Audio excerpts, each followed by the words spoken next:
Tad, a starving kid in the cold who was desperate for food and shelter as he had a sick mom depending on him. His struggles reached limits until one single moment changed everything. A stranger came out, reaching out to Tad for help, and relieved his pain. He was none other than J.D. Vance, the Vice President of the United States, and his response will melt your heart.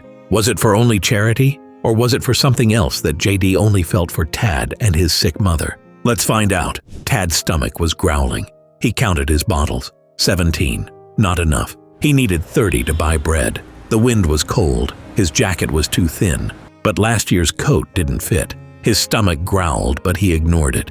His mom needed food as she was sick. They lived in a beat-up car parked in a lonely lot. She was wrapped in blankets, her face pale. "Hey, baby," she whispered when he climbed in. He held up a sandwich. "Ray from the pizza place gave me this." She tried to smile, but her eyes were so tired. "You eat it," she said softly. "No, Mom," Tad replied. "You need it for your medicine." She wiped a tear fast, but Tad saw it. Mom coughed hard, her hands shaking as she sipped their last water. "I applied for help again," she said. "Maybe this time they'll say yes." Tad nodded, but maybe didn't warm the car. "There's a big event downtown," he said. "I could find food." Her frown deepened. "Tad, it's not safe." "I'll be careful," he promised. "No one notices kids like me." Before she could argue, another cough shook her. Tad tucked the blanket tighter around her. "Sleep, Mom. I'll check for bottles." Outside, he walked fast, scanning the ground. Fear clawed at him, but he pushed it down. Tomorrow had to be better. It just had to. The next morning, Tad hurried through the rally crowd. Signs waved, voices shouted, and the air smelled like hope. Or maybe just sandwiches.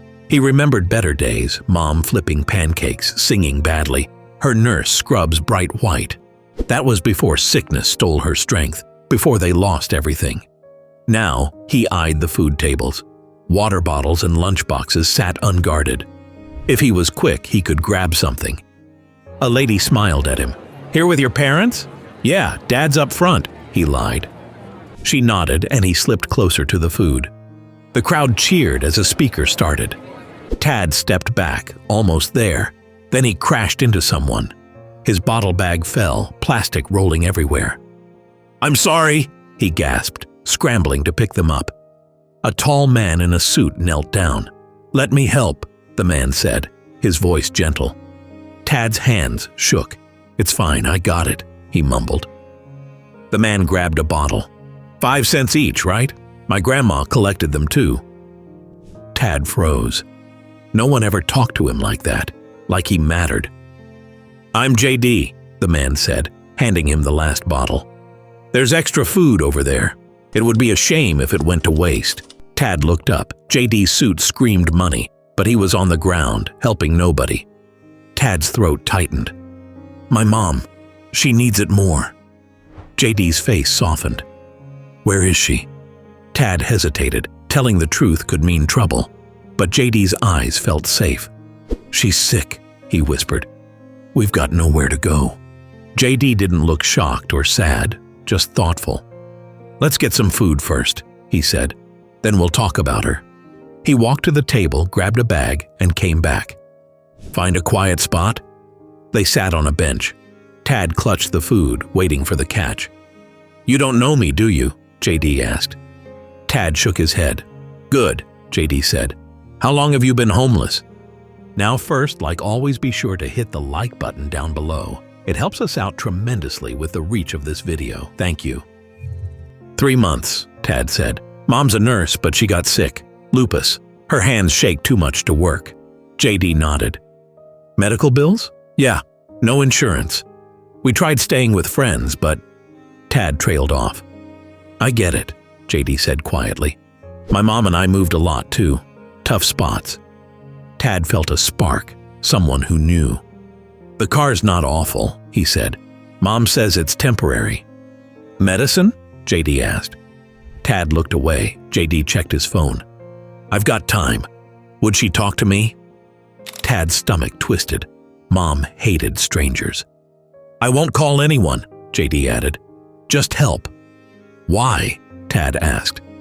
J.D.'s voice went low. "Someone helped me once. Now it's my turn." Tad led J.D. to the car. Frost covered the windows. He tapped the glass.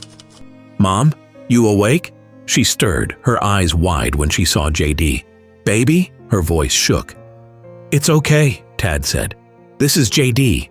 He's got food." She climbed out, stiff and slow, standing between Tad and JD. "We're fine," she said. "Mrs. Mitchell," JD said. "I'm not here to take him, just to talk."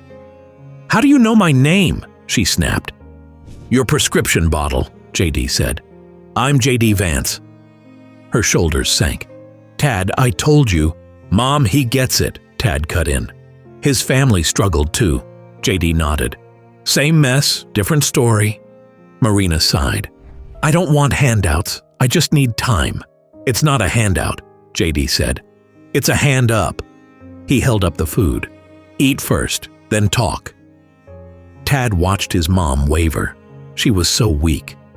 "There's a diner," JD said. "Warm, quiet." "We look awful," she muttered. "Ruby's seen worse," JD said. "Pride's just fear dressed up." Tears spilled down her cheeks. "I never wanted this for him," she whispered. Tad hugged her. "It's not your fault." She took a breath. "Okay, Ruby's." JD smiled. "No tricks, just breakfast." He called someone while Tad helped his mom walk. For the first time, Tad felt light, like maybe help was real.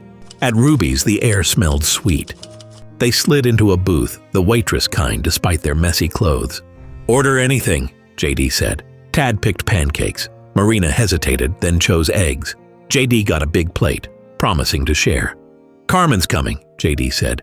"She helps families like yours." "Housing?" Marina asked. "Just listen to her," JD said. A woman had arrived. "I'm Carmen," she said, smiling. Food came, and Tad waited for his mom to eat first. "Marina," Carmen said, "there's emergency housing, medical help, legal stuff. It's hard alone, but not with us." Marina blinked. "I've tried." "Alone," Carmen said. "Now you've got us." Carmen pulled out papers. "Cedar Grove's yours today. An apartment, not a shelter." Tad's heart jumped. "Real walls?" "Yes," Carmen said. "And a disability appeal at 2 plus health care." Marina's voice broke. "This can't be real."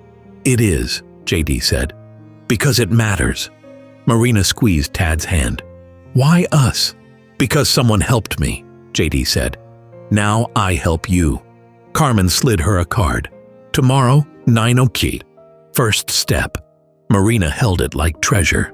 After breakfast, they went silent. "An apartment?" Tad asked. "Maybe," she whispered, smiling through tears. The next day, they met Carmen. She sorted their papers fast. "Cedar Grove's ready," she said, handing over keys. "And medicine's coming." They stepped into the apartment. Sunlight poured in, a bed, a tub, a home. "I can't believe it," Marina said. Tad grinned. "Hope's the best medicine." JD knocked, holding groceries. "Housewarming," he said, unpacking food. Marina sank into a chair. "How do we repay this?" "Get better," JD said. "Then help someone else." Carmen left for Marina's appointment. JD stayed, setting up a desk for Tad. "School's closed," he said. "Education's everything." Medicine arrived, then Marina came back, lighter. "Therapy's starting," she said. Tad hugged her, feeling her tears. Home, he thought. 6 months later, everything changed. Tad sorted cans at the food bank, helping families like his once were. JD walked in with donations. "Mom's working again," Tad said. "That's amazing," JD replied. Marina rushed in. "We got a new place, accessible," Tad beamed. JD's voice shook. "Seeing you at the rally, Tad, reminded me of me. Someone helped me. Now I will help you." He paused. "We're moving you to Michigan, family, jobs, care." Tad blinked. "Michigan?" "Yes," Carmen said. "And school's set." Tad grabbed a box to deliver. At the door, he smiled at a boy. "I'm Tad. Welcome home." Kindness spread, just like JD said it would. Where are you watching from? Drop it in the comments. If Tad and JD's story touched you, hit like and subscribe for more heart-melting moments.